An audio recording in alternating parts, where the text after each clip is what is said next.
Hey, good morning. Oh, welcome to the cold. Honestly, it's bloody freezing today, and I've literally walked into work. I'm cold. I'm tired. I didn't sleep well last night. I got up once. I get up once a night at the moment. Usually about, I don't know, 1 o'clock in the morning. Run to the toilet because I'm of the age, and get back in bed and can't get back to sleep. I think I do kind of sleep, but not well. And yeah, it's just horrendous. I think it's because it's so cold. So when I wake up, the electric blanket goes on. Um, Initially, it's on high. I keep it. I keep look. I try and keep it off because I know it's not great to be sleeping with electric blankets at all. Bad, but it is that cold at the moment. So I do have it on low when I wake up and for the rest of the night, which does help me sleep somewhat.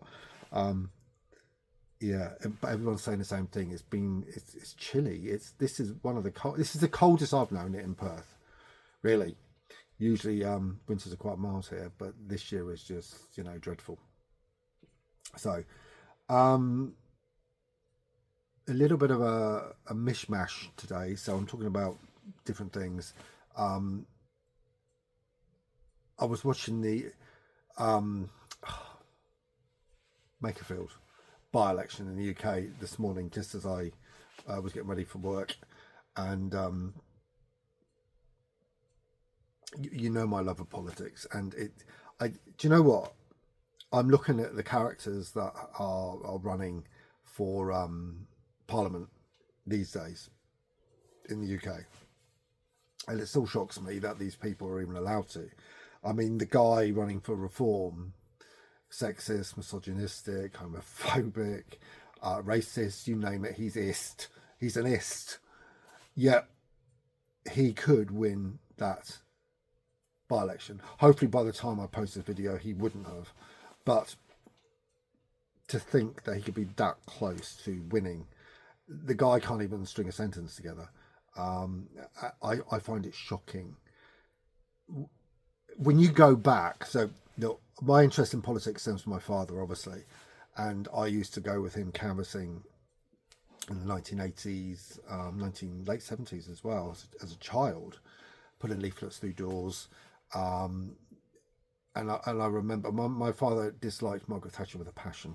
I kind of liked Margaret Thatcher in a very gay way. I thought she was fantastic. I thought as a human being, she had many policies that I didn't agree with, but as a leader, she was top notch. You can't beat her, and she wouldn't have put up with the state of politics as it is today in the UK. She really wouldn't. She's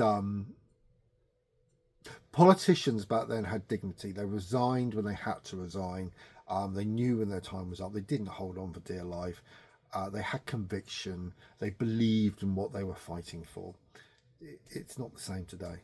And I know many people may say to me, well, Reform believe in what they're fighting for and all the rest of it. No, they don't. Not at all. They are an inherently right wing, borderline fascist party that only believes in their own self interest, really. And they blame immigrants for everything that's wrong with the world. And I find that distasteful, utterly shameful. Um, and as I'm sat here shivering in Perth and I'm watching the Makerfield by election on TV, I'm thinking to myself, I really do miss the UK. I really do. I really wanted to be a politician at one stage. Obviously, never ever would have happened. My chosen path was very different. I would have liked to have thought I would have made a good politician. Darrow actually says to me, he says, I'm very economical with the truth sometimes. So he said, yes, I would have made a good politician. So possibly would have. I don't know. But so as I'm watching it, I'm just thinking, yeah, I do miss home. And yes, I am in Australia and I'm suffering this ghastly winter. It's so bloody freezing. And I could do with being back in the UK. But then I think to myself, but look, could I cope with those minus figures? Minus one, two, three, and plus. Whereas here we get down as low as what, two, three, not even that really, and that's enough for me. It's only brief, mind you, so winter here is brief. It feels like it's going on for months, but it's not. But I do one day want the option to return to the UK, and I want it to be returning on positive circumstances, so not through the death of individuals, which generally happens sadly with expats, people who have moved abroad. So I want those options there about returning to the UK if I can, and do I want to go there back there to live? Well, I don't know. Maybe as I get older, I'd want to be closer to family. Who knows? I just don't know. But at the moment, I have no desire to go back and reside in the UK. It's not a place I enjoyed living in those last few years. But who knows? Who knows? I'd like to move back to Europe, possibly, or Asia. So I want those options open. Now, I speak to a lot of, there's quite a big British, Irish, Scottish cohort over here. So I speak to these people quite often. And we all say the same thing. Oh, don't go back to Europe. It's just had its day and all the rest of it. And I kind of agree with that. It's not a nice place to be when you watch the TV from over here. When you see it's almost as if the country's imploding, and it's quite shocking to see. But it's still home. And they all say the same thing. It's still home, whether it's Ireland, Scotland, Wales, Britain. It's still home. And it still holds a really special place in my heart. It's overly expensive. It's bloody freezing cold, worse than here. And the politics is dreadful. And, the rise of the far right, for people like me, a gay person, a married gay person, it probably would become virtually impossible for us to return. Should Farage and Reform win the next general election, which I think they will. So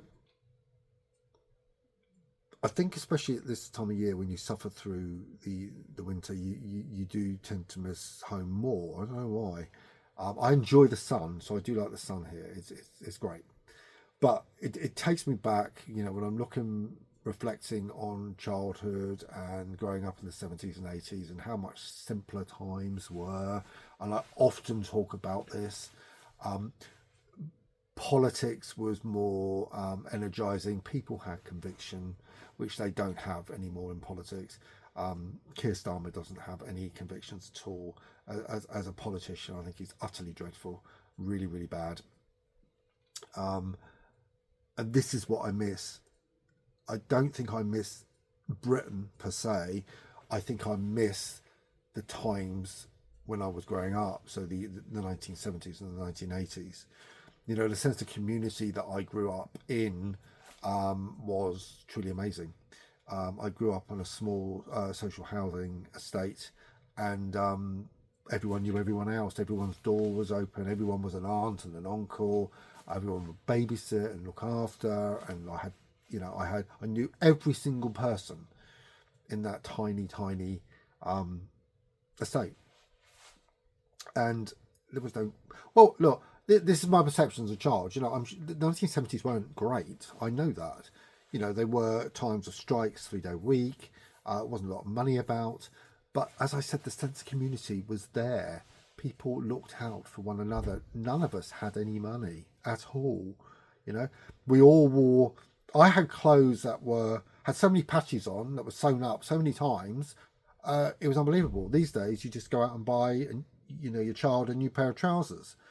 Back then, they were patched. My socks were darned. I had school uniforms that were bought for me that were far too big because I'd grow into them because my parents didn't want to keep on buying new uniforms each year. Unheard of today. Money was in short supply back then, so everyone did their best. Everyone did their best to be as frugal as they can, and it's those memories that I miss. I miss my grandparents, I miss my mum. I miss my cousins, my aunts, my uncles. We, at one stage, were biggest family in Hampshire. We're a huge family. I remember Mum showed me a newspaper cutting that she had, showing that our family was massive. Today, me, my brother, father, we're kind of the last of the Light family. So we're the last of that grouping as such. I obviously don't have any children. My brother has girls, so the line kind of dies with us. My maternal grandmother's family, the Framptons, they are still very much alive and kicking. There's not a lot of us left. This is what I'm trying to say. There's hardly any of us left now, and that is quite sad. But that's the reality of living in modern times. We don't have the big families anymore. They just don't exist, and there are other gay people in my family who don't have kids. You know, society has changed, and so our family, as such, I suppose we're a dying breed. You know, and you know, many of us have relocated across the world, and we no longer live in that tiny village environment in which we grew up. Going back generations, nobody really left those surroundings, but you know, these days, you know, we live in an interconnected world, and like me, many of my relatives live in other countries. So it's, in a way, it's modern, it's progress, it's, you know, we're moving forward rather than backwards. But the security that the small village environment offered is no longer there. Living in Perth, I don't feel as comfortable or as secure as I did living in the UK, because familiarity, it's very different for me here. Although I know where I live well enough now, it's not the place I grew up in, so I don't have those familiar memories, I suppose. So that's about it today. It's really just about reflecting on the past, reflecting on how dreadful the winter is here, and maybe thinking about what the future holds, you know, because possibly a move back to the UK or at least Europe at some stage is on the cards. Not at the moment, far from it. You know, I've got a life to lead and, you know, money to make and a house to pay for.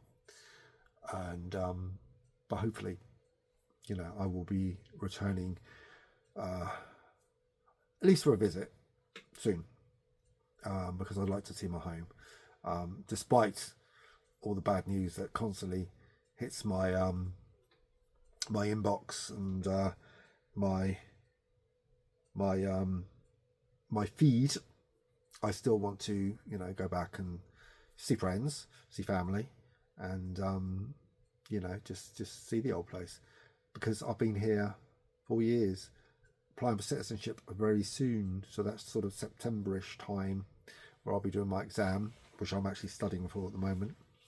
And then I can officially, hopefully, if I pass the exam, I can officially become an Australian citizen and get my naturalisation. I think that's what it's called.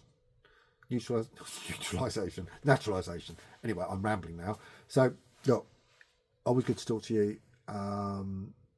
Have a great week, wherever you are. If you're in the warm, enjoy it. Think of me here, freezing in the cold. And have a good one. Ciao for now.